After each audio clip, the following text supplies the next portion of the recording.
Hey guys, how's it going? Today we're going to be working on my version of Westworld. I did this arrangement, I don't know, over a year ago. It's probably a couple of years ago at this point. And people have requested me to do a lesson tutorial on it rather than just showing the arrangement. And I just never got around to it. So I figured today might be a good day to just go ahead and jump in and kind of teach what I'm actually doing there, considering that when I did put the sheet music up, it didn't even have like which parts of the song were tapped, basically where I was doing stuff like it didn't have which parts were tapped with which finger and what I was doing. And then there are a whole lot of parts of it that just require a lot of planning ahead and just little trouble areas that I think would be good to talk through. So that way, if you're trying to learn this one, then you know where to go. And it's not really a beginner piece, so I kind of understand, if a lot of people on here feel like their things are a little bit over their head or something. But there are parts of it that aren't too bad. Like the intro is not too bad, and there are a couple other things. You'll be hitting a couple notes at the same time, but it won't be like crazy difficult, crazy stuff until a little further on in the piece. So I'm just going to play through the first little bit of it, and then we'll go through that. So the intro is probably one of the easier parts of the song. So we'll kind of just break it down. I think I'll do like the first 8 measures because those seem to be pretty straightforward, or maybe just the first 6. So it's in A minor. So we're going to be doing a lot of things with the open A string and just kind of going up the A minor scale on the G string. So basically, I like to finger pick this. So instead of like just plucking normal like we would on any other song, I think more like a ukulele player or a guitar player here, where I turn my hand kind of sideways and I get my thumb to get all the A string notes. And then I've got my pointer finger to get notes on the D string and my middle finger to get notes on the G string. So this is what the intro sounds like. 1, 2, 3, 4, 5, 6. 1, 2, 3, 4, 5, 6.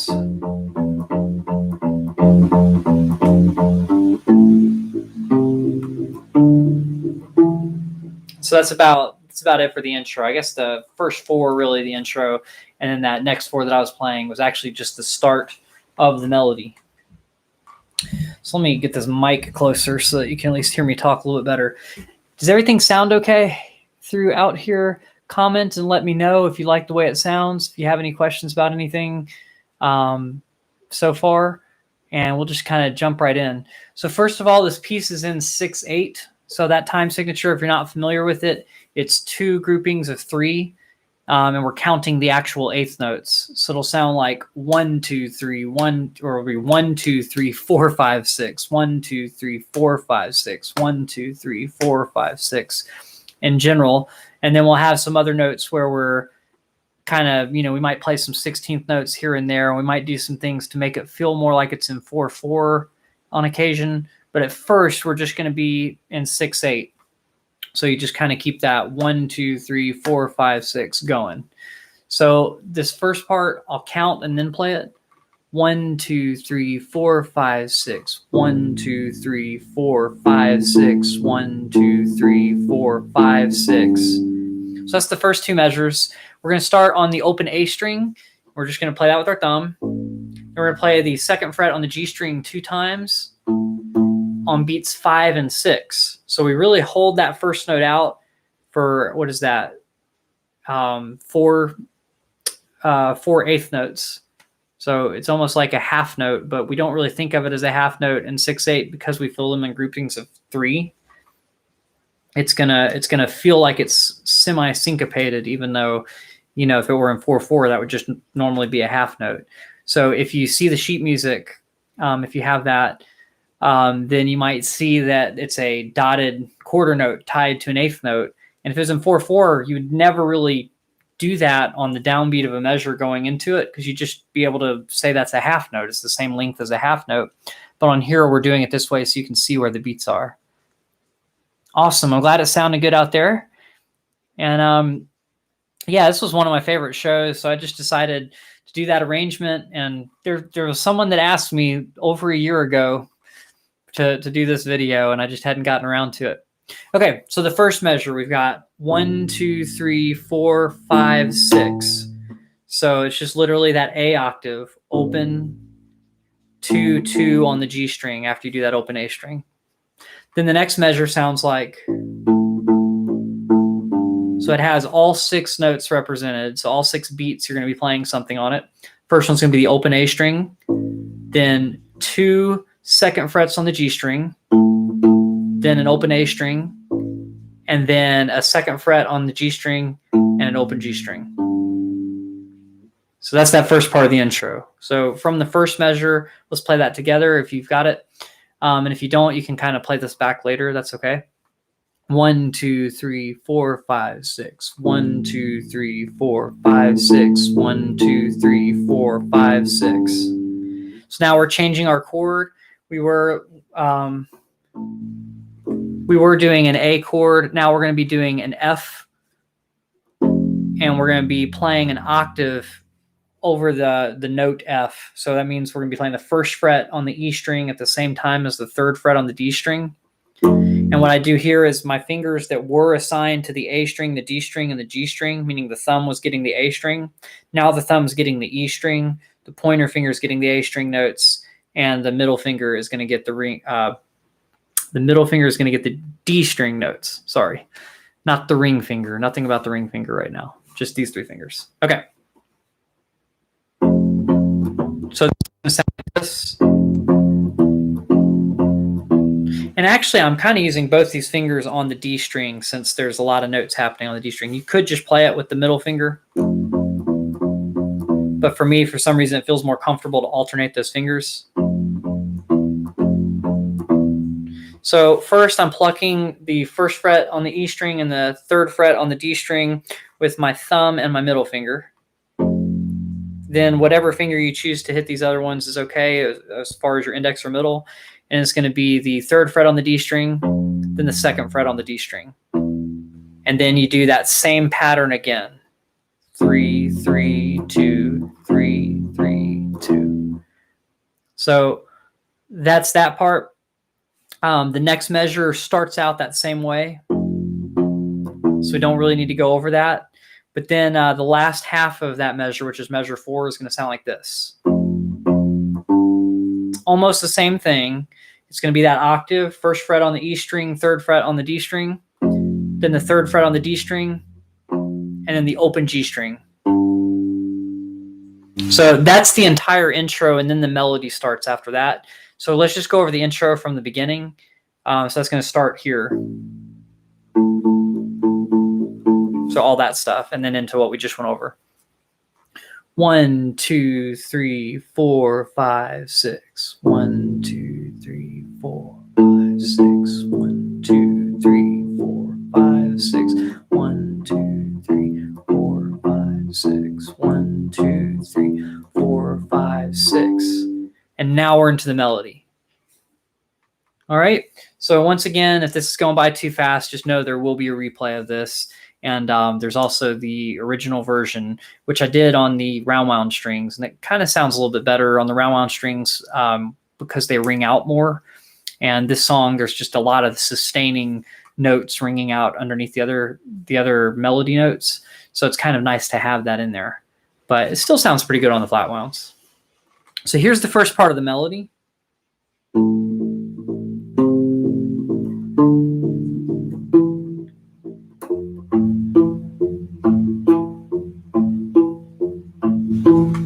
So we're going to be playing the open A string, and we're putting our fingers on the right hand back to the A string, D string, and G string, thumb, index, middle fingers for plucking. And so we're going to do an A octave, so that's the open A string with the second fret on the G string. We're just plucking both those at the same time, and then we're going to hit the open A string 2 times. Then we're going to go up to the 5th fret, hit the 5th fret on the G string by itself, then 2 open A strings, then the 7th fret on the G string, then 2 open A strings, then the 9th fret on the G string. So basically, we have this little melody that's going 2nd fret, 5th, 7th, 9th, all on the G string, and then we're filling in the gaps with the open A string, but on that first note, we're hitting them together. The rest, we're hitting them separately.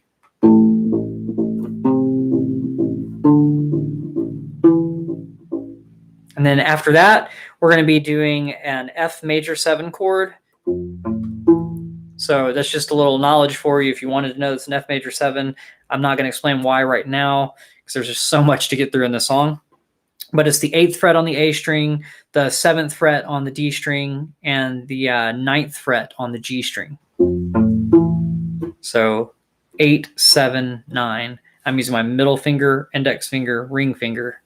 And then I'm just going to play 8, 7, 9, 8, 7, 9, 4 times total. So let's play that first part of the melody together. This is starting at measure 5 for those of you that have the tabs. Starting on the open A with the octave. 1, 2, 3, 4, 5, 6.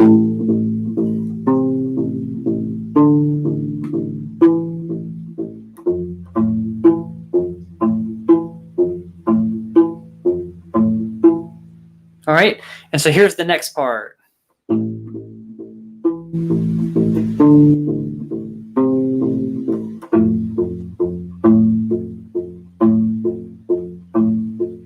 So at first, it's kind of like the backwards version of the same melody. We're going to do an octave A, but this time instead of doing it down here on the 2nd fret on the G string, we're going to play it on the 7th fret on the D string with the open A string, just so that we keep our hand up in this position so we don't have to shift again. So we play those 2 notes, the open A string and the 7th fret on D string at the same time. Then we follow that with 2 open A strings. Then we're going to play the 9th fret on the G string, followed by 2 open strings. The 7th fret on the G string, followed by 2 open A strings. Then the 5th fret on the G string and 2 open A strings. And then this time we're kind of going into that F major 7 chord, but we're going to do a different pattern on it. So we're leaving out the major 7 and we're just playing the 8th fret on the A string and the 7th fret on the D string, just those 2 notes together. And then we're going to play the 8th fret on the A string 2 times. Then we're going to play the 7th fret on the D string by itself and the 8th fret on the A string 2 times. And we're just going to keep doing that 7, 8, 8, 7, 8, 8. And you end up doing 3 of those total. So it goes both of them together, followed by 2 8s, then 3 of this next pattern. 7, 8, 8, 7, 8, 8, 7, 8, 8. So let's try this. If you have the tabs in front of you, it's measure 9 that we're starting at. 1, 2, 3, 4, 5, 6.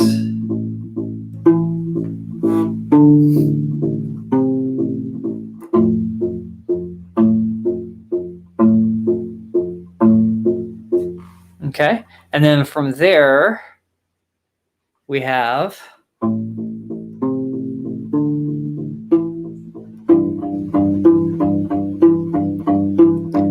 almost the same thing as the first part of the melody, but not quite. So the main reason it's different is because instead of starting with the open A string and the 2nd fret on the G string, we're going to be doing the other octave like we did before, where it's the 7th fret on the D string and the open A string. Excuse me, and now I got to figure out where that was. Okay, and so then after we do those 2 together, we're going to do 2 open A strings. Then the 5th fret on the G string, 2 open A strings. 7th fret on the G string, 2 open A strings. 9th fret on the G string, then 2 open A strings. So then after we do that, which is almost the same as that first passage, then we've got this. So what that is the 5th fret on the D string with the stretch our pinky to the 9th fret on the G string. And we're going to play both of those together, and then just the 5 on the D string 2 times. And then this next part is a pattern that we repeat 3 times. Is going to be 9 on the G string and 5 on the D string 2 times. So 9, 5, 5, 9, 5, 5, 3 times total after we do them together. So I'm going to check in with you guys and see if I lost any of you on there. I know this is kind of like a lesson more than a live stream. This and Game of Thrones are one of my top 10 TV theme songs to play besides Barney Miller and others on the bass. Good call. Those are all good ones. And 2 of them are by the same composer, right? Game of Thrones and this one, I believe, are the same composer. So awesome song choice. I really like this guy. I can't remember his name, but he does really good songs. So I want to say this really quickly. If you are doing this stretch from the 5th fret to the 9th, and that's too far for you, you can replace the 9th fret on the D string with the 10th fret on the A string. It's just not what I did in this arrangement because I like the punchiness of the sound down here. So I like kind of having that note coming out a little bit louder. But on measure 15, you could replace all those 5th frets on the D string with a 10th fret note on the A string because they're the same note. Okay. So that's just to get rid of that one stretch. So let's do that part together. Starting at measure 13. 1, 2, 3, 4, 5, 6.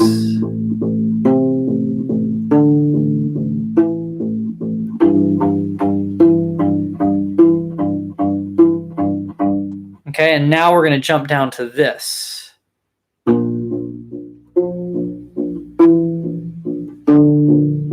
And then we've got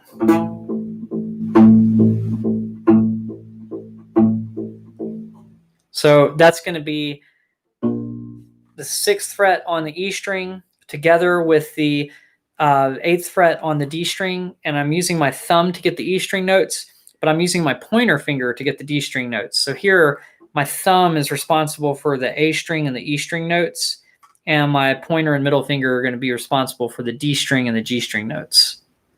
Okay, so once again, 6 on the E string and 8 on the D string. And then we're going to hit 2 6s on the E string. Then we're going to hit the 10th fret. This is a little bit of a stretch, and so you can let go if you need to, but I like holding the 6th fret out on the E string this whole time to keep it ringing out, excuse me.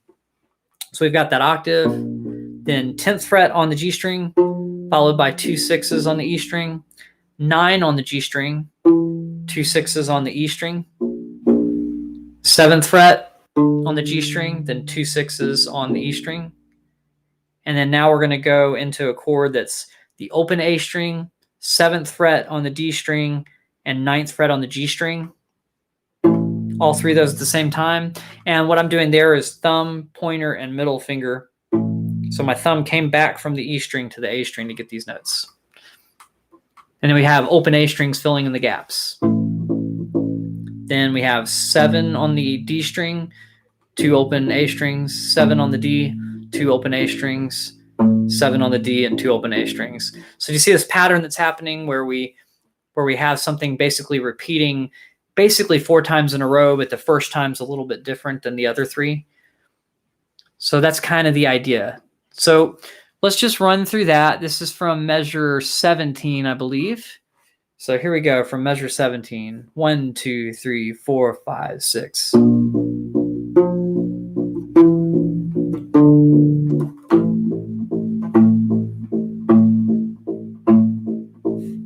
All right.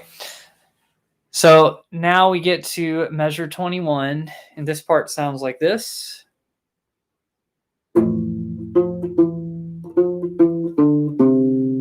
So let's just do that much, just 2 measures at a time. So that's going to be that F major 7 chord, which is the 8th fret on the A string, 7th fret on the D string, 9th fret on the G string. And then we're going to do the 10th fret on the G string. I like just using my pinky for both those notes. You could do ring finger to pinky. But to me, I just like sliding it back and forth. So that's that chord, then the 10th fret then the 9th fret, and then the 10th fret, and those individual notes are all on the G string. And then the next measure, we're going to go 9, 7, 5. So let's just do that together. 1, 2, 3, 4, 5, 6. 1, 2, 3, 4, 5, 6. 1, 2, 3, 4, 5, 6. And then after that, we've got this cool little thing that's that's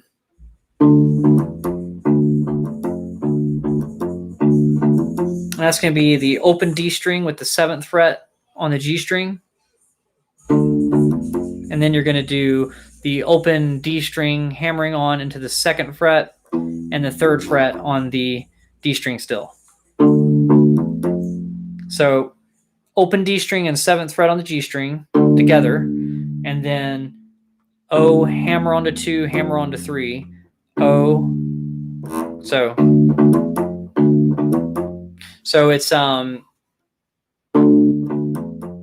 O, O, 2, 3, O, O, 2, 3. And I'm moving my hand out of the way so you can see that those are hammer-ons.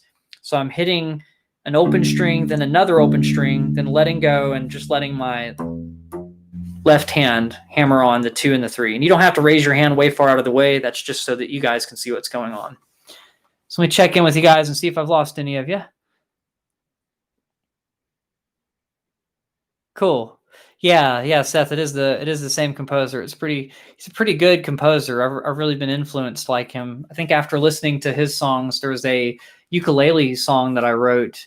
I wrote it on piano, just kind of in the style of him, and it was kind of what did I call that one? Shadowland or something. And I think you can find it on Rock Class 101, but I'm not sure if you can find it searching Shadowland. You might have to search, I don't know, there's a ukulele etude that I'm teaching. And it was very inspired by just his compositions just in general. I think I had learned the Westworld theme a couple weeks before. But yeah, anyway, we've got that.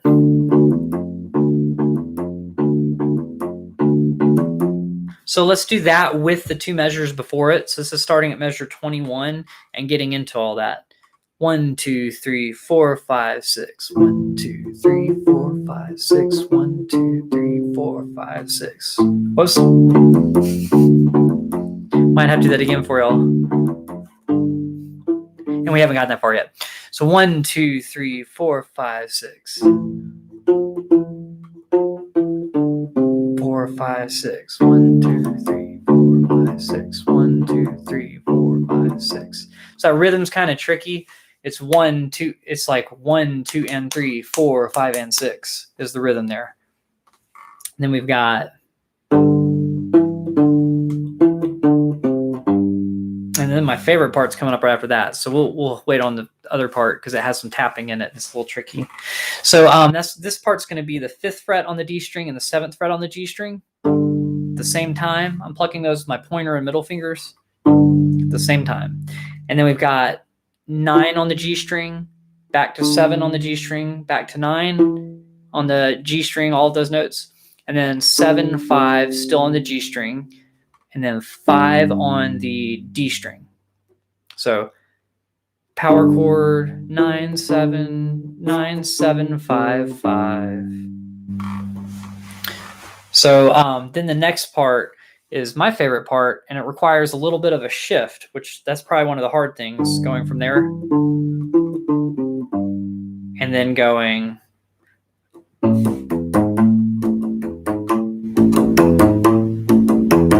And so that's tapping. So what I did here was I hit the octave really quick, 5 and 7. You could either hit them separately, or you could just go ahead and start tapping by tapping the octave at the same time. And if you're not familiar with what tapping is, it's basically like you're pushing down with each individual finger hard enough to make the note sound. So try doing that first with different fingers. Just pick a note, maybe the 5th fret on the A string. That's what I'm doing right now. And just your goal is to just put enough force behind it to get the note to sound out. And once you put your finger down, kind of like a hammer, like with enough force to hear and to really like kind of feel it, hold it down. Don't just release immediately. Hold it down. So go. So I'm going hammering, then holding, hammering, then holding. And so you're just practicing doing that. You might want to build up the strength in the other fingers, since this one involves using multiple fingers to do that. And then practice it with your right hand on some other fret. So like the 7th fret on the A string, you could just be pushing down with the right finger the same way. So tapping's kind of tricky. There are some other videos that I have on that, but this is the part that I'm pretty sure people wanted to go over because they probably weren't sure how to get from the other part into this tapping part. But I think that first octave, you could either tap it immediately, or if you're worried about the accuracy there, you could pluck the first octave and go like.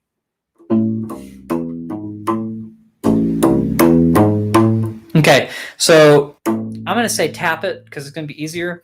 So 5th fret on the A string, 7th fret on the D string at the same time. I'm getting the 5th fret on the A string with my ring finger of my left hand. And my middle finger is what I'm using right now for the 7th fret on the D string. And there actually is a reason, so use that middle finger there. So you hit both those at the same time, and then you do the 3rd fret on the A string with your pointer finger on the left hand, and then your pointer finger on the right hand is going to hit the 7th fret on the A string. Then your pinky on your left hand is going to hammer on to the 6th fret of the D string, and then your middle finger on your right hand is going to hit the 7th fret on the D string. So we've got both of them together on the octave, then 3, 7, 6, 7. So that's really, really tricky, and we probably want to do that together slowly. So it's going to be that octave using those fingers, then the 3rd fret on the A string, 7th fret on the A string, 6th fret on the D string, 7th fret on the D string. So this is probably one of the hardest concepts in the piece, although there's a longer passage with more tapping coming up later.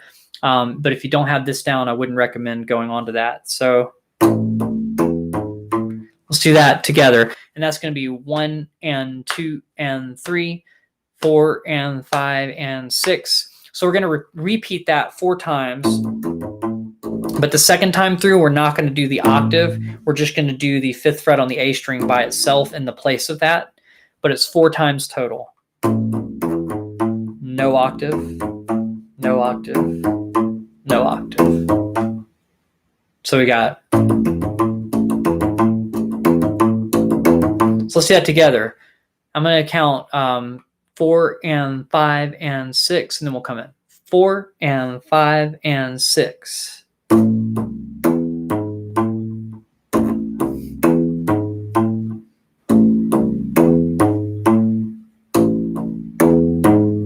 Sorry, I accidentally tried to do the octave on that first one, but the rhythm was the same. It's just if you heard that one weird note, don't try to do an octave there. Just do that single 5 like I did the other 2 times after it. All right, so let's try. The hard part about this little passage isn't just doing the tapping, but it's getting from where you're plucking into position to do the tapping. So that part right before it.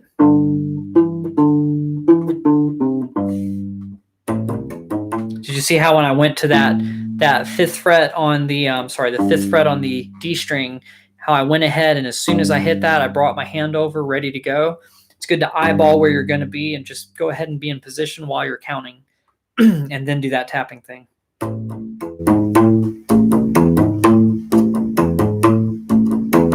Whoops. And then another thing coming out of this. Whoops. Then we have to eyeball our way up to getting our left hand onto the 10th fret on the G string, so we can hit the open D string with the 10th fret on the G string for the next part. Right? So that's the really hard part, I think, is getting into and out of the tapping.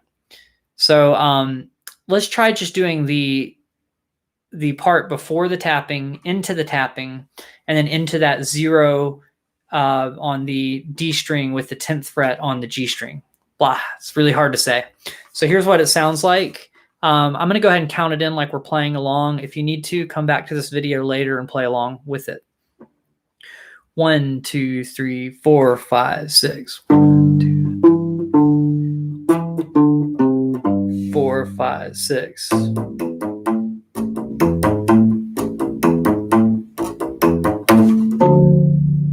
So see how I had to like jump over to get to there really quickly? It's really hard to do smoothly. So just keep working at it. Try hard to eyeball before you get to that point. It's very, very tricky. And I imagine that the best way to do it is to play really slowly and work your way up to it.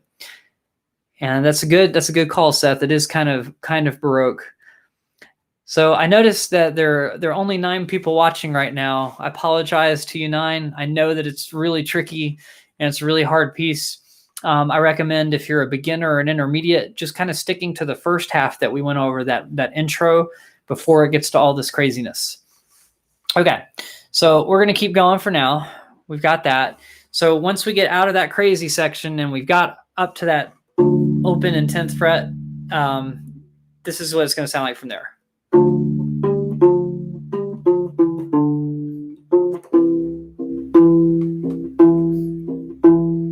So we're just going to do that much. So that's the open D string and the 10th fret on the G string to the 12th fret on the G string, back to 10, back to 12, then 10, 9, 7, all on the G string. And then we've got the 10th fret on the G string one more time. And then we end up doing this chord. I believe this is a C chord, but it's a simpler version of it, just a 2-note version. So we're going to do the 8th fret on the E string and the 9th fret on the G string. So first we're just going to hit those notes together. Then we're going to do 8, 9, 8, 9, 8, 9, 8.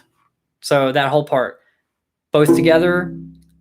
8, 9, 8, 9, 8, 9, 8, and then we've got to really quickly shift into some more tapping. So let's just try that part. So this is measure 29 for those that are following along on the tab. 1, 2, 3, 4, 5, 6. Then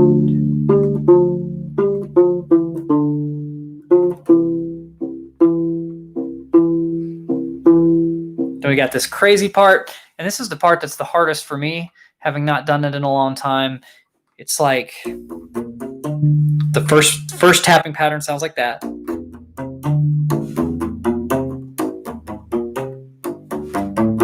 And that's that whole tapping part. So this part comes up later. So if you learn it now, the good news is you'll already have it down for later. But it's not easy. So this is going to be the 6th fret on the E string, 7th fret on the A string, and 8th fret on the D string tapped. So it's a good like finger exercise. You know, takes a lot of finger strength. And then after you do that, you're going to tap the 10th fret on the D string and the 12th fret on the D string. So you notice I'm going index, middle, ring, and then index, ring for the 10, 12 at the end of that. Okay, so once we get that, we're going to go down a fret. We're going to go to the 5th fret on the A string, and then we're going to do the 5th fret on the E string. It happens to be an A note. The 7th fret on the A string, 7th fret on the D string, and then now we're going to go 8th fret and 10th fret on the D string. Okay, then we're going to go down to the 4th fret on the E string, 5th fret on the A string, 6th fret on the D string, and then we've got still that 8 and 10 with the right hand. So it's just knowing that the right hand didn't move. And I'm going to double check to make sure because it's kind of a tricky pattern. So that's at 5, 6, 7, 8, 10, 4, 5, 6, 8, 10. Yep. And then the last little part of the pattern is going to be 3, 5, 5. So 3 on the E string, 5 on the A string, 5 on the D string, and then 7, 8. So let's just do that whole part of the tapping, this tapping descending thing, and then we keep tapping, but it's going to be more pattern based after that. So not moving around as much. So here we go. So this is going to be 1 and 2 and 3, 4 and 5 and 6 for the rhythm. 1 and 2 and 3 and 4 and 5 and 6 and 2 and 3 and 4 and 5 and 6 and 1 and 2 and 3 and 4 and 5 and 6. Okay, and then after we do that, then we've got this thing that we did earlier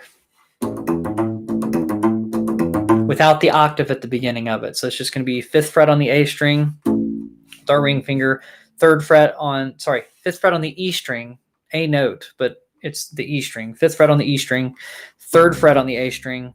Then with our other hand, 7th fret on the A string. Our pinky on the left hand is going to get the 6th fret on the D string, and our middle finger is going to get, on the right hand, is going to get the 7th fret on the D string. So we've got 5, 3, 7, 6, 7. I may have said one of those wrong earlier, so that's why I kind of repeated it. 5, 3, 7, 6, 7. And you're just going to do that 4 times. And now we're going to do a very similar pattern. We're just going to leave out the 7th fret on the A string, and we're going to go 5, 3, 6, all with the left hand. And then we're going to hit the 7th fret on the D string. And this gives it a different rhythmic feel, because instead of going 1, 2, 3, or 1 and 2 and 3, now we're going to go 1 and 2. It kind of makes it feel more like it's in a different grouping. It's kind of a polyrhythm thing going on here, and I don't think I want to get too deep in explaining that. But it's gonna start from sounding like this and end up sounding like this, and then go back. So that first pattern we do 4 times. Then when we leave out this note, it's going to sound like this. And then we're going to hit an extra 7th fret on the D string at the end of it. We do that 4 times. So that's going to be 5 on the E string, 3 on the A string, 6 on the D string, all with the left hand. And then 7th fret on the D string twice with a little space between them on the D string.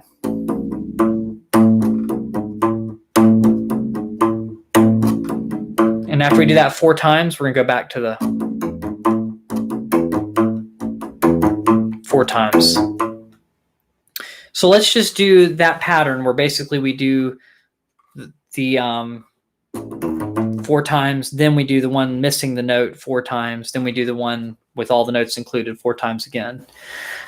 So I'm going to count 4 and 5 and 6 and 4 and 5. Let's try it again. 4 and 5 and 6 and 1 and 2 and 3 and 4 and 5 and 6 and 1 and 2 and 3 and 4 and 5 and 6. Now leave out the note. 1 and 2 and 3 and 4 and 5 and 6 and 1 and 2 and 3 and 4 and 5 and 6. And back to the first one.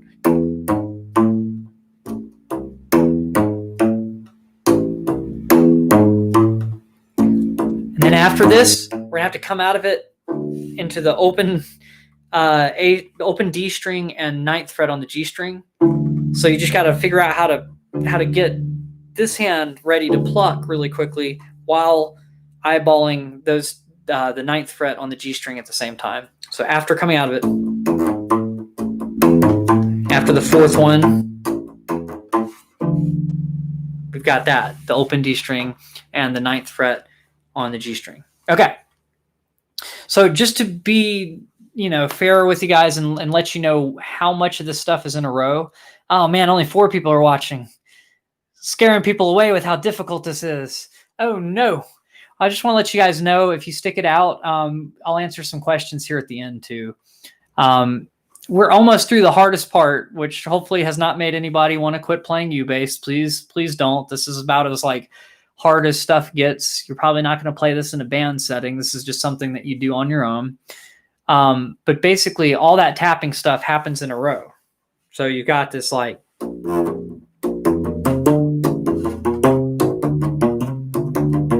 oops.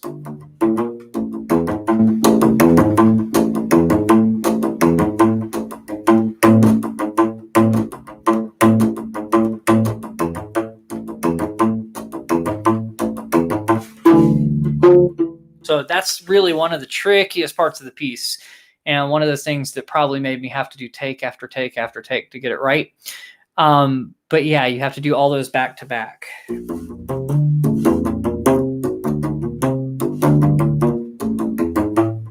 once you get to that part, it's not so bad.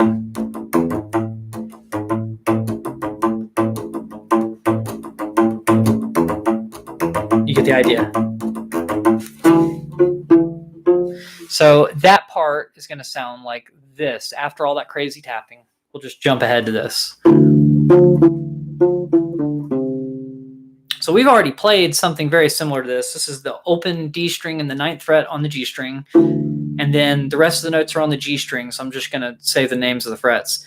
10, 9, 10, 9, 7, 5. So we got open and 9 together, then 10, 9, 10, 9, 7, 5. Okay. The next part's going to sound like this. Whoops. No, it's not. That's what it's going to sound like. So then we've got the 7th fret on the G string with the 8th fret on the E string. I like doing this stretch with my pointer finger getting the G string 7th fret and my middle finger getting the E string 8th fret. I'm just plucking with my thumb and my middle finger. So we do that. And then we've got a bunch of notes on the G string. That's going to be 9, 7, 9, 7. So it's just 9, 7, 9, 7. And then we've got 10 on the D string and 10 on the 10 on the A string, sorry.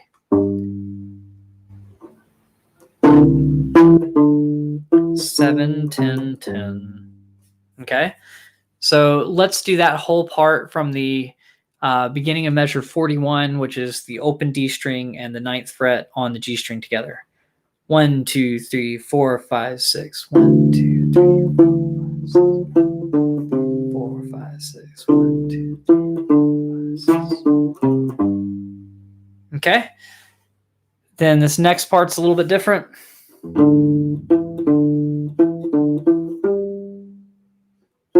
And then this is one of the hardest transitions in the piece, but we'll get there in a second. So first, this is measure 45. 7, 6, and 7. So we're going to do the 7th fret on the A string, 6th fret on the D string, 7th fret on the G string, all at the same time. And then we're going to play the 9th fret, and then the 9th fret and the 7th fret on the G string a few times in a row. So we've got all of them together. Then 9, 7, 9, 7, 9, 12, all on the G string, and then 10 on the G string. So we've got 7, 6, 7, then 9, 7, 9, 7, 9, 12. So let me get that rhythm for you so you can hear it.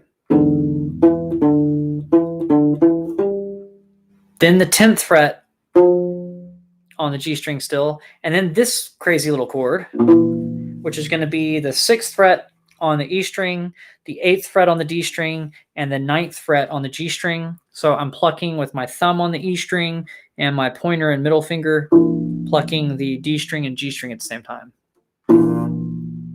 Okay.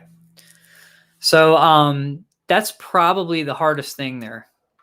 And then when we hit that chord, we're going to hold it out for 3 beats. 1, 2, 3. And then we're going to go 4, 5, 6, which is going to be 6th fret on the E string, 8th fret on the D string, and then back to the 6th fret on the E string. So you do them all together, and then. So 1, 2, 3, 4, 5, 6. And then we're going to do the open A string and the 7th fret on the D string.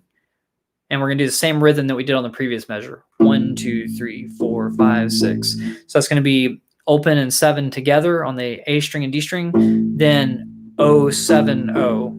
The same notes, just separated out. All right, so let's do that from this chord in measure 45. 1, 2, 3, 4, 5, 6. 1, 2, 3, 4, 5, 6. 1, 2, 3, 4, 5, 6. 1, 2, 3, 4, 5, 6. 1, 2, 3, 4, 5, 6. We're almost at the end, guys. We're almost there. All right, so this next part sounds a little bit familiar. We've played some similar things to this. We're going to do that F major 7 chord, which is the 8th fret on the A string, 7th fret on the D string, 9th fret on the G string. This part's going to sound like this. Whoops, no, it's not. It's going to sound like. So this is going to be, after we hit that chord, we're going to hit all this stuff on the G string. 10, 9, 10, 9, 10, 14. So you got to eyeball the 14th fret before you get there to make it easier. But that's the idea.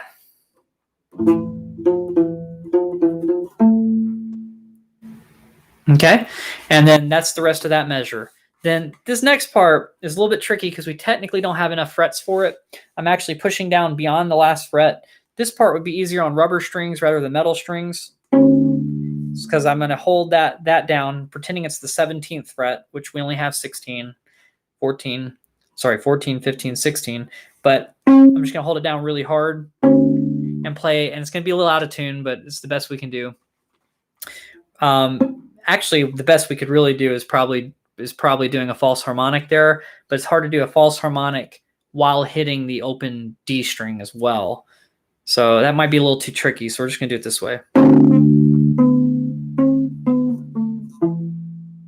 So that part's going to be the open D string in the 17th fret, then the 16th fret, then the 17th fret, and those are the fretted notes are all on the G string. And then we're going to go 16, 14 on the G string, and 14 on the D string after that.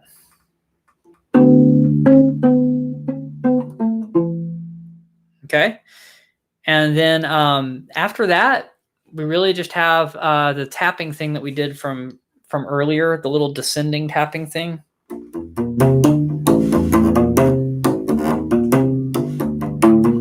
And then followed by an open A string and a 7th fret on the D string. So if we don't remember what that is, that's 6 on the E string, 7 on the A string, 8 on the D string, all tapped with the left hand. Then 10 and 12 tapped with the right hand, which I use my index and my ring finger to do. Then we're going to do 5 on the E string, 7 on the A string, 7 on the D string with that left hand. And then we're going to do 8, 10 with the right hand. Then we're just going to move our left hand down for the next one. And it's going to be 4, 5, 6, 8, 10.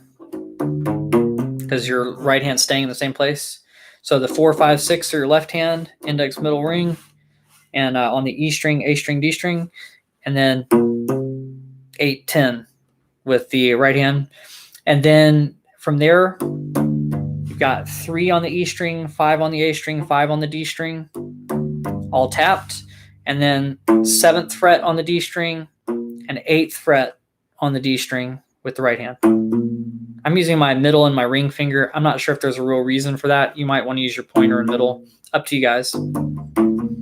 And then at the end, I kind of use that ring finger to pluck both the, so I'm kind of doing a pull off from my right hand to my left hand on the 8th fret to the 7th fret of the D string. But instead of just pulling off like that, I'm hitting the open A string with it so that I get that octave for that last note of the song. All right, so now where do we want to go back from to kind of get the idea of what all is happening here? Let's see. Well, we had that kind of hard chord in measure 47. So we got, it'd help if I did it in the right spot. So let's just start from there. So that's going to be measure 47. 1, 2, 3, 4, 5, 6. That's measure 47. Let's start there. 1, 2, 3, 4, 5, 6. 1, 2, 3, 4, 5, 6. 1, 2, 3, 4, 5, 6. 1, 2, 3, 4, 5, 6. 1, 2, 3, 4, 5, 6. 1, 2, 3, 4, 5, 6. 1, 2, 3, 4, 5, 6. 1 and 2 and 3 and 4.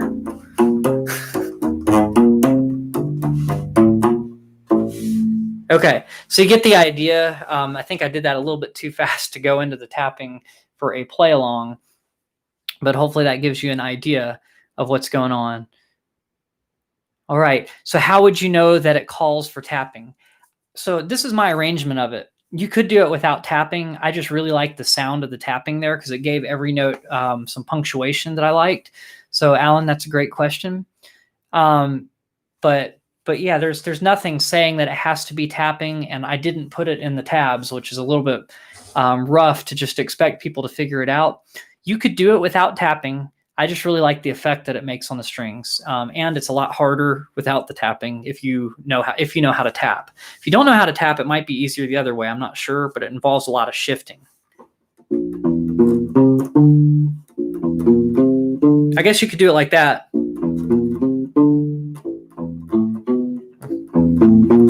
Right, so you could do that kind of thing. Then,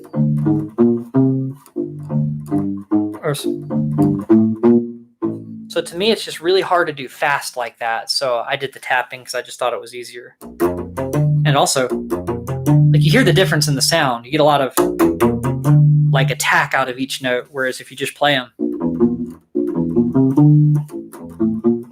you know, there's not as much attack to it. But no, you could totally do it without tapping if you wanted to. And really without even changing the frets. There'd just be a couple of kind of shifts that would be a little bit tricky to do kind of fast like that. But that's a great question. Yeah, basically the reason that I did it is because I realized that there were types of arpeggios and that they just kind of lent themselves to tapping to me. I mean, not exactly. It's still kind of tricky to play, but it just seemed kind of more natural to do it with tapping than without, for whatever reason. All right, so who here feels like they're going to go and tackle this one today? And who here feels like, why did I just watch this? I'm going to be coming back to this in a year or two or something. And please, nobody quit playing U-Bass because of this. This is not a normal song, and it doesn't matter. I know sometimes people see things that are really hard, and they're just like, if all U-Bass is going to be this hard, I'm just going to quit now. And it's just like, no, this is just some weird thing that I did where I put something that's, normally arranged for a whole group into one instrument. So, it's kind of like taking an orchestral piece and picking the parts that kind of matter the most and just sticking them all on one instrument. Normally, this would be several instruments playing this, and you'd probably only be playing that kind of like pedal thing. By the way, I talked about pedal tones recently. This has a lot of that drone kind of thing over the A. So that's droning all over the A. Can I do a Queen song in the future? I could, and I probably will.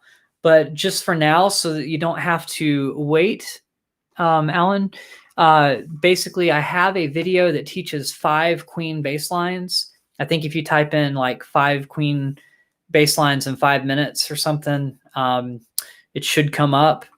And I want to say it was Invisible Man was one of them. Another One Bites the Dust was one of them.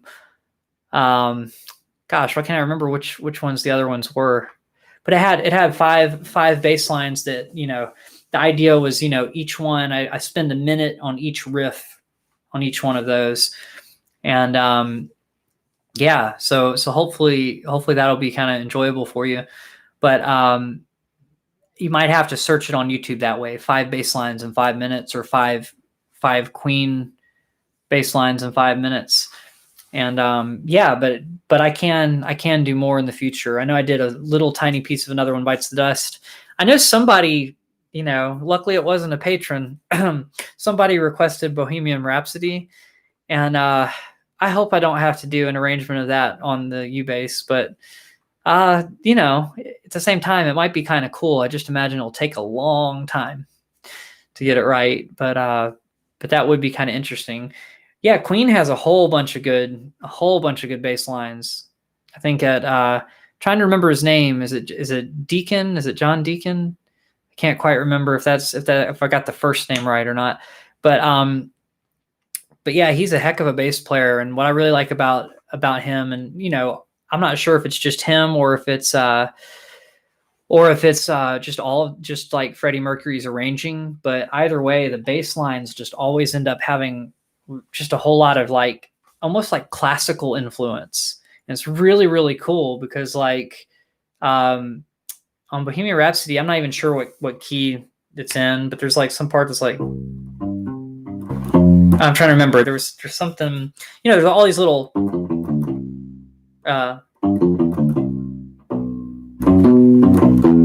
yeah, toward the end of the song, there's a cool little thing where first just walks down the scale to get into another chord. And I just always thought that was a really cool little line that just stuck out. So I didn't learn the whole song, but after hearing that several times, I found it on the bass just from playing through it. But yeah, Queen's a great one. And the Invisible Man one on that, I believe that was my best approximation that I could do.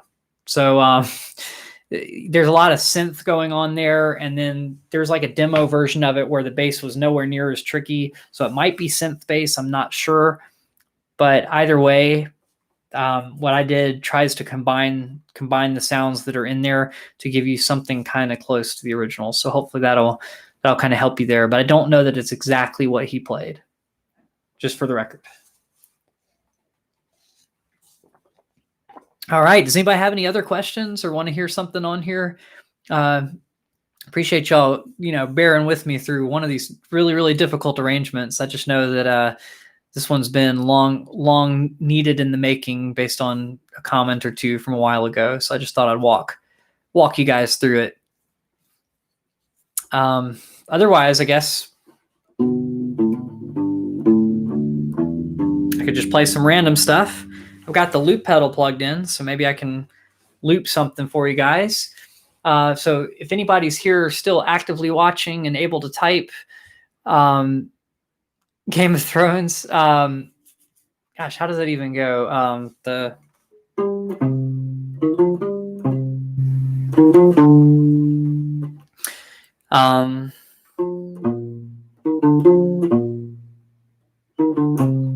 Something like that. I don't really know the whole Game of Thrones piece, but yeah, it's got a really cool melody. What was it?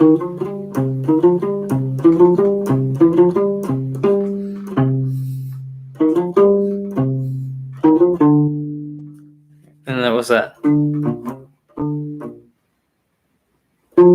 I'm trying to think. Right, so it's like the melody has that part, and it's kind of like Westworld in the sense that there's a melody thing that happens and it's responded to with some repetitive pattern, and I think that's just kind of his style, where it's like you have this really beautiful melodic thing happening on some string instrument, violin or cello, and then you have a response to it that's just kind of just real intense and really cool and powerful, but he definitely has a style to his writing, and I like that style. So that is a good call, Seth. I've never done a full out arrangement of it because I noticed there were a lot of solo bass arrangements already out there. So I didn't really want to copy people. And I think with Westworld, I didn't see that as much out there. So I just decided to make one for that. But Game of Thrones is pretty cool. Yeah, it's a good song. So any other questions? I mean, I guess could I loop Game of Thrones? I don't know the rest of it well enough, honestly. What I played is about all I know of that one. Something in a galaxy far, far away.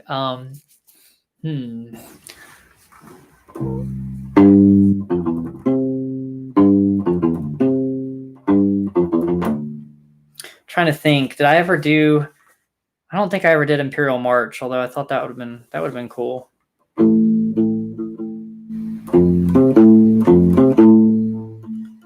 What's or Yeah, that was kind of hard to remember. Let me think for a second.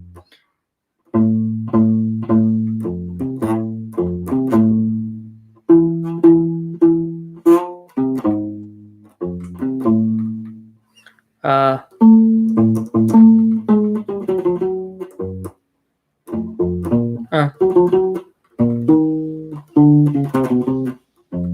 uh, I can't remember it. That's kind of sad, but I can't do that. Oh, Them Changes by Thundercat. I don't think I know that one. As far as the Barney Miller theme, I should know that one because a cool story about that. If I haven't already told it on other ones, if you don't already know it, I got to do a tour in 2019 in the end of February through May. And basically what I was doing was I was playing a whole bunch of Glenn Miller songs with a band that was more like a show band kind of thing. So it was kind of like a big band, but it was a smaller version of a big band. And we played a lot of 1940s music, a lot of Glenn Miller. And we got to a certain stop in our tour, and we were scheduled to have Hal Linden, who played Barney Miller, basically come and sit in with us on clarinet. Because if you don't know, he can sing and he can play clarinet. And I mean, he's like in his 80s or something. And he came, I can't remember if it's upper 70s or if he's in his 80s, but I think he's in his 80s. And basically he came out there. And so we'd play the Barney Miller theme when he came out there. And then after playing through that, we would go into Mac the Knife, and basically he would talk to the audience and say some funny things, and then he would kind of like talk about, and he'd just like start the band up. It was an arranged thing. It wasn't ever on the fly or anything. It was actually on our sheet music and written in when he'd say what he'd say. And he did it so well, considering he was like in his 80s. It's amazing that he just had like that much wit about him to be able to make it appear like it's something he's just doing on the spot. But he like turned around, and kind of like told the drummer to play something basically. And, the drummer plays the beat that's on the paper, but basically it sounds like what he verbalizes to him. And then he verbalizes the bass part to me, and I come in with a little walking line, and then he started singing Mac the Knife. So that was just a really cool thing that we got to do, like, I don't know, 5 days in a row in Pennsylvania somewhere. But yeah, we would come out with the Barney Miller theme. So hopefully I can remember that one.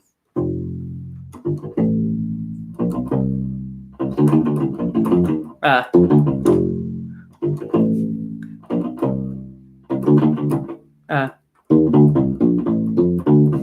don't know why that's hard.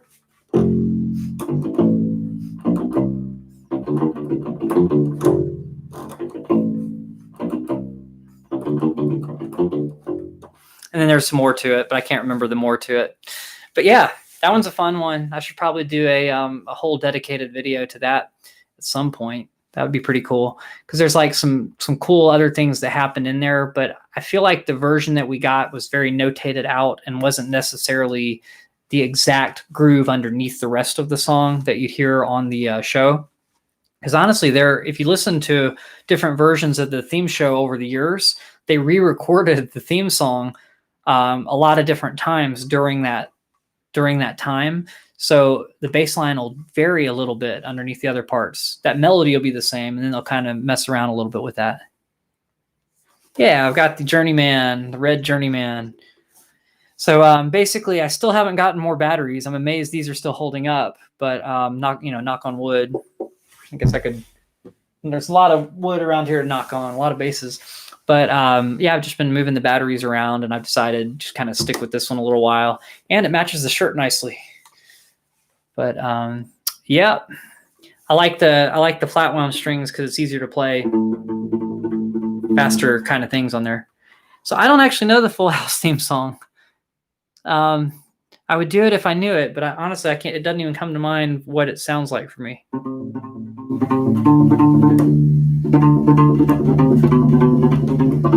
So it's a good one, but I'm not familiar with it, I guess. So can't really do that one. So you have stumped me. I need to go and learn more TV themes so that I don't get stumped the next time someone asks me for one.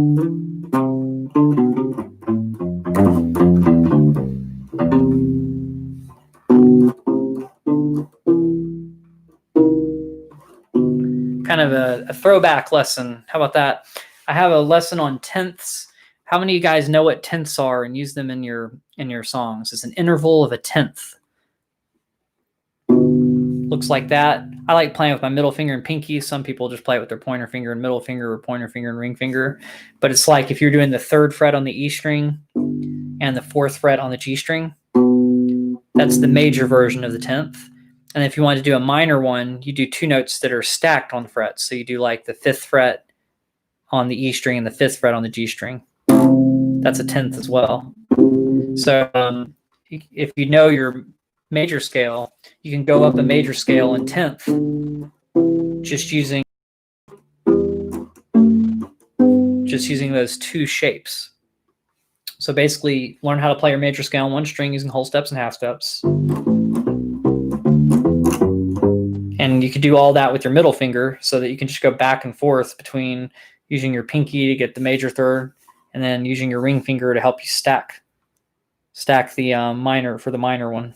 And they're tenths. I keep saying thirds, but a third is a 10th over an octave. So these are tenths technically.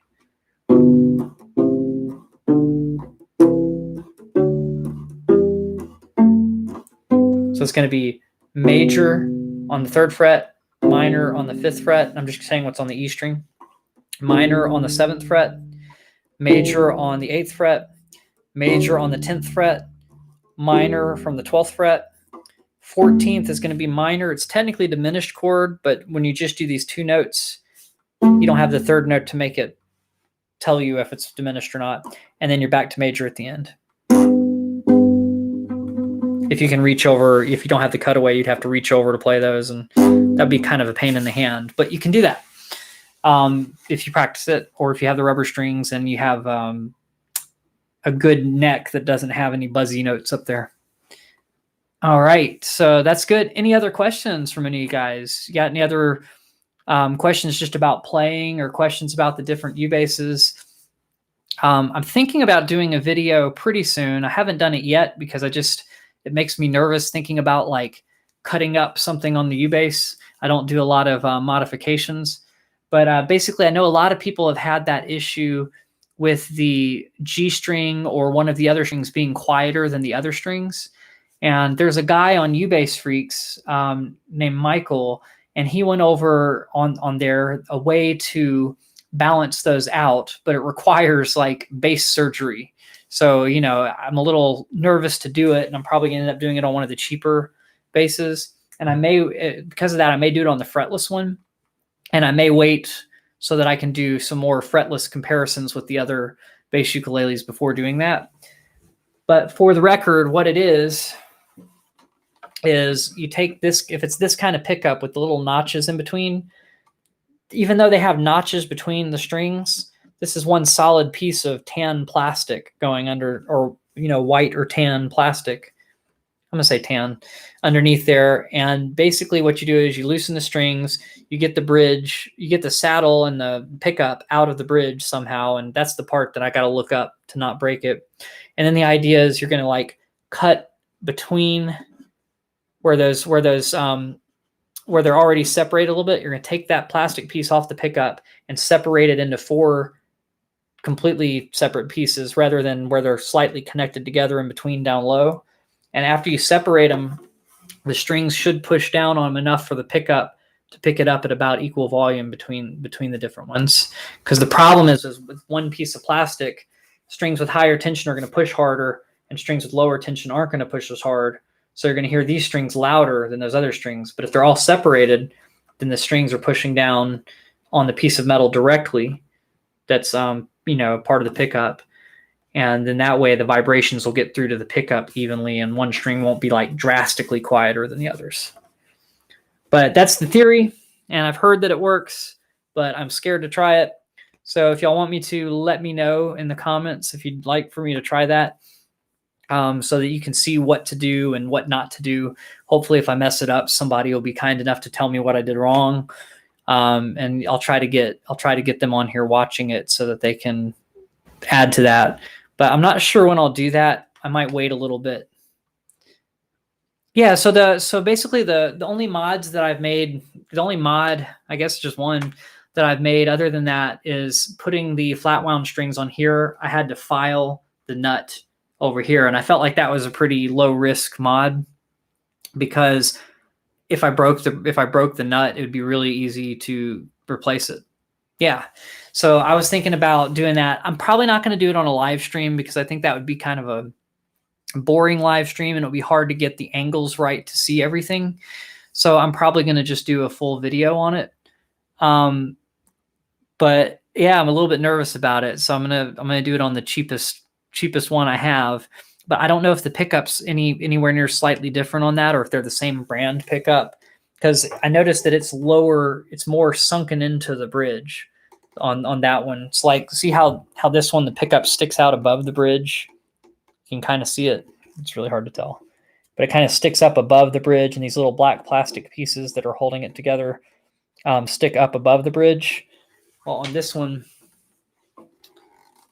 they're kind of down in the wood a little bit more. Not a whole lot more, but maybe just enough to make it hard to get out of there. So it seems like it's probably the same pickup, or a similar one where they closely match the Kala design. But whatever brand pickup Kala uses there. But if it's not the same, then that could really mess it up. And if it is the same, then it'll probably work the same for either. But yeah, so I'm gonna try that, and that'll be the first mod other than like changing these strings out. So yeah, if you guys are interested in that, I might do that at the end of. I might wait a little bit, because like I said, the videos that I want to make in between, I want to compare that fretless to the upright bass. I compared the fretless to a fretted, but I haven't compared it to an upright yet. And so then I might want to do some more comparisons of the string types, just in case it happens to break, because that fretless, I can't really teach on that fretless really well with it not having fret markers. I'd have to say, hey, play the 5th fret. And it's like, where's the 5th fret? Only I know, not you guys, because there's no frets. The markers are only up here. So if you can't see the markers, then you won't ever know. But that's the idea. So hopefully I can chop that up and figure that out. Done a song King of the Road. I feel like I've played it, and actually the guy that I play it with, I'm actually playing a gig with him on Friday. And Seth, I know you're kind of local.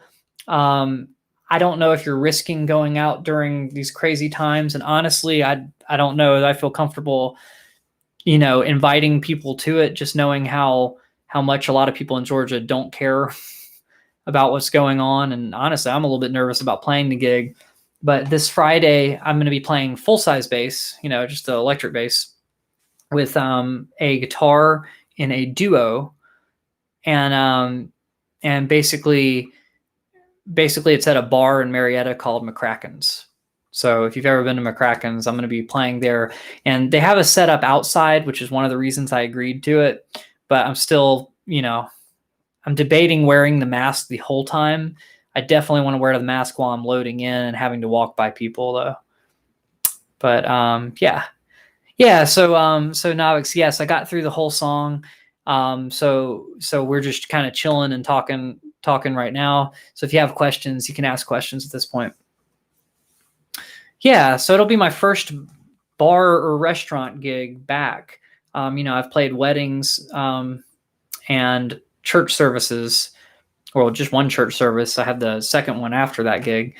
But yeah, on Friday I'll be up at McCracken's, and I feel like inviting people out just kind of, it's kind of sketchy. And I figure bar goers, it's just like, they're going to do what they're going to do anyway, so it's not really going to change anything if I'm up there or not. But yeah, if anyone's, if anyone is in the Georgia area and decides to go, just be safe.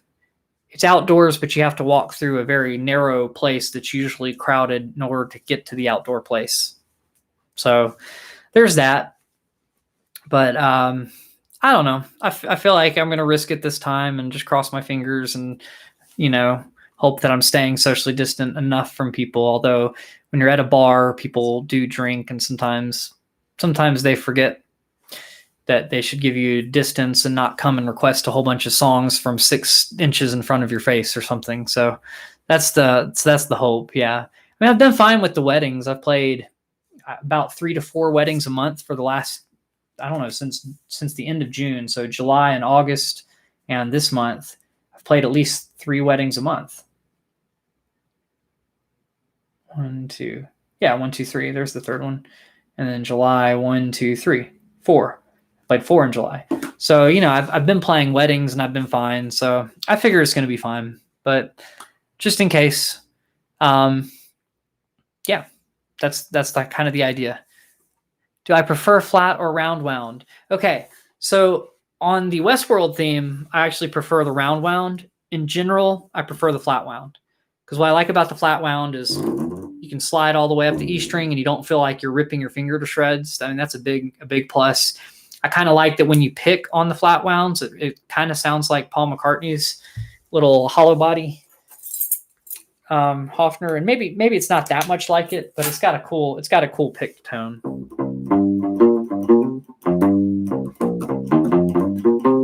And you probably can't tell because I have the treble and mids up so much. But yeah.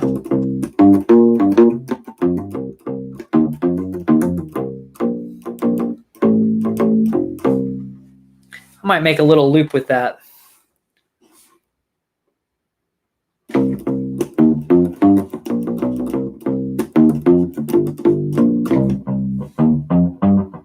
Let's hear how the end.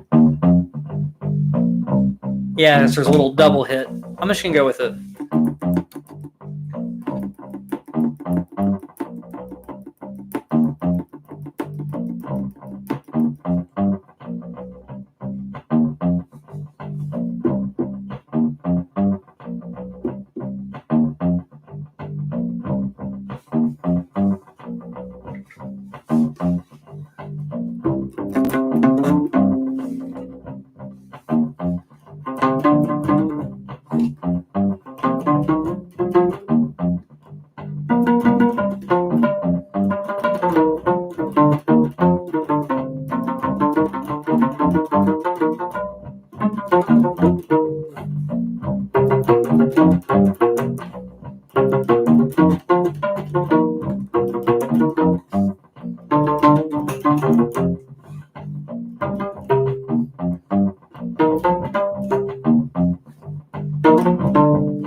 Try to harmonize something. Let's see what happens.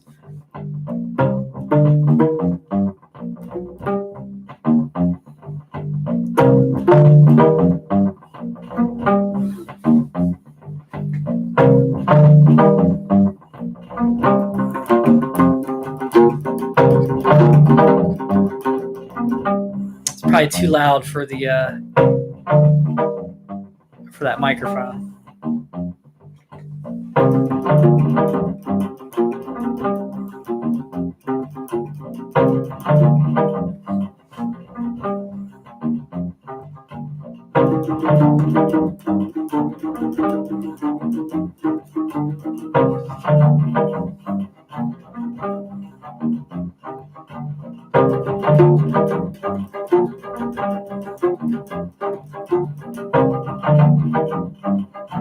All right, to make it really crazy.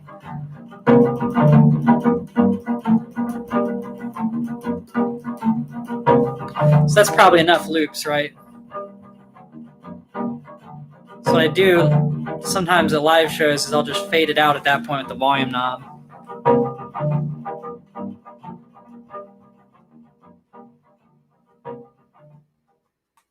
So that might have been the first picked loop pedal thing I've done on the U-Bass. I don't think I've used that combination before of the pick and the loop pedal. So that's fun. Yeah, so I'm glad you like the Zelda shirt. It's a Zelda Link to the Past shirt. And basically for a while there, I was trying to beat that game. I played it and played it and played it. I've gotten like, I don't know, 3/4 the way through it. And I just got to this one part that I'm just kind of stuck on. And I'm just like, I stopped playing it for a couple of months. And that's kind of how I am with video games. I'll play them for a really long time. I'll get pretty far and I'll just get really frustrated at a certain point and be like, it's not worth it. And stop playing them for like a year and then come back to them and try again later on. But it's a fun game. It's a good one. But one day I'll beat it. One day. And yeah. Let's see. Gosh, the Game of Thrones theme is making me forget how Zelda even goes. Oh, man.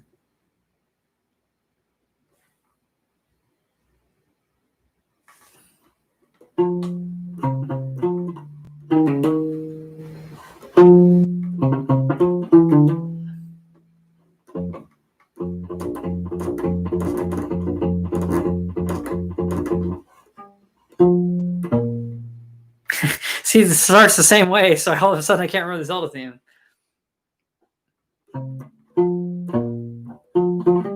Oh. That's why.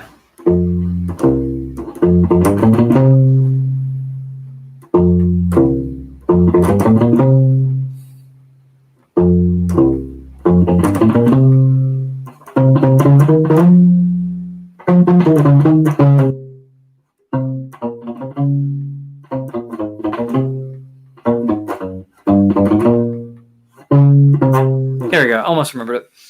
All right. So does anybody else have any other questions, comments about the Ubase, exciting Ubase related news or base related news or anything interesting you want to share with the other people that are hanging out, all 6 of you guys? But yes, I prefer the flat wounds overall. But round wounds are better for harmonics. They're better for things where you want notes to sustain for a really long time and other things like that. What time am I playing tomorrow? I want to say that I usually get up there. It's between 9 and 10 that we start. It might even be 10 o'clock that we start. I'll be up there probably at 9. I could be wrong. It might be 9 o'clock. But it's one of those later gigs, where it's like 10 to 1 or 9:30 to 1 or something of that nature. So it's something like that. I'm not sure. I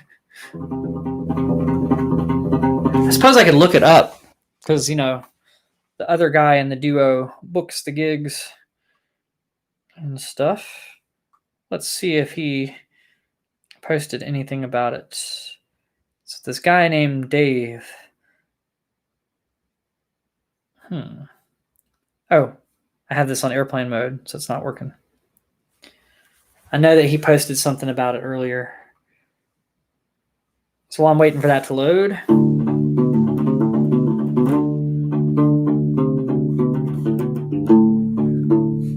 Oh, you're playing for school band? That's cool. That's pretty cool. Ha ha ha. Yes. Hey, how's it going? Positive Holistic Vegans. If you're looking for some different, some cool recipes, and I think y'all got some cool stuff on making kombucha and stuff. Yeah, thanks for stopping in. Check out their channel. Other guys, if you're interested in that kind of stuff, and just, I think they do some, everything from just like health related stuff in general. So yeah. Bunch of stuff like that if you want to check out their channel. Some very, very cool stuff. And then I'm trying to think, do I know any other Zelda themes? I used to do the Kakariko Village theme, but I don't think I can do that on a 4-string. And also I think it used more frets. Oh man. Why can't I remember it? Oh yeah, I can't do it there.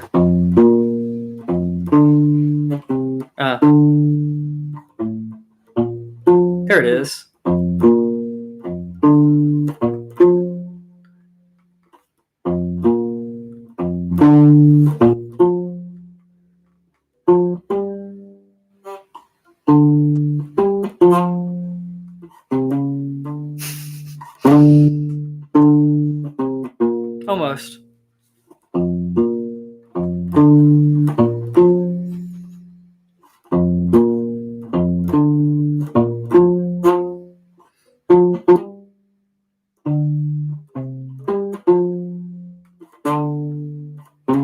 one note wrong in there, but that's okay.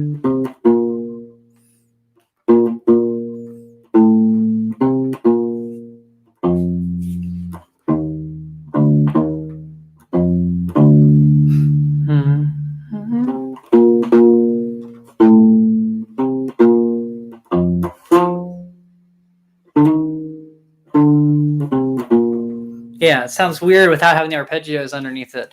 But yeah, I pretty much got it.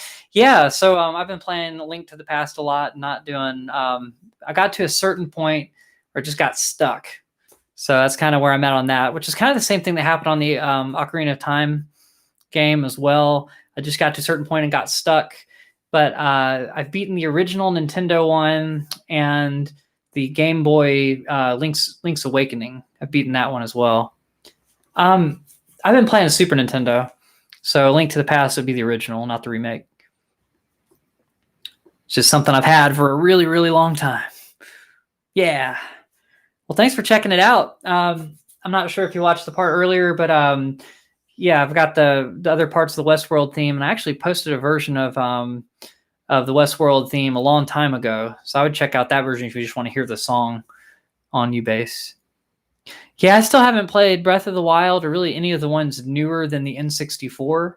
I might have played one or two, but I don't own any of the systems past N64. I never got a GameCube. I never got a Wii or a Switch or any of those things. So I've watched other people play them though, and they look like they're a lot of fun. Yeah, maybe so. That sounds fun. I also need to try the kombucha recipe you were making.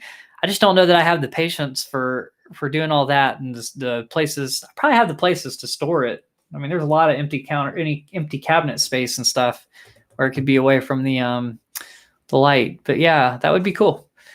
But yeah, thanks for checking this out. I appreciate y'all coming on and hanging out with me. And I do this every Thursday, of course, just a different topic each week and different lessons. But yeah, if you have any other questions real quick before I sign off, let me know. And otherwise, I will see you guys next Tuesday and next Thursday.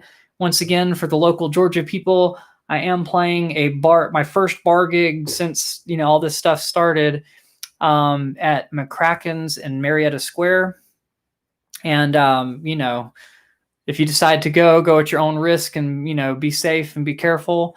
And I'll be playing that electric bass over there, the jazz bass instead. So it's tomorrow, and it's late. I want to say we start either at 9:30 or 10.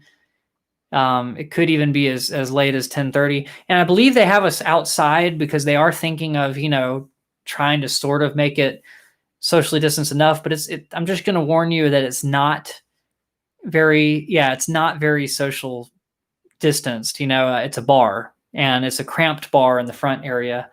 I'm not sure. I guess, I invited a lot of people out several times in the past. I don't know if she ever went to one of the McCracken's gigs or not. I can't remember if she was at one of them or if it was just a bunch of our other coworkers at the time. But yeah, if y'all want to make it out, that's cool. Once again, thanks everybody for hanging out, and I will see you guys later on.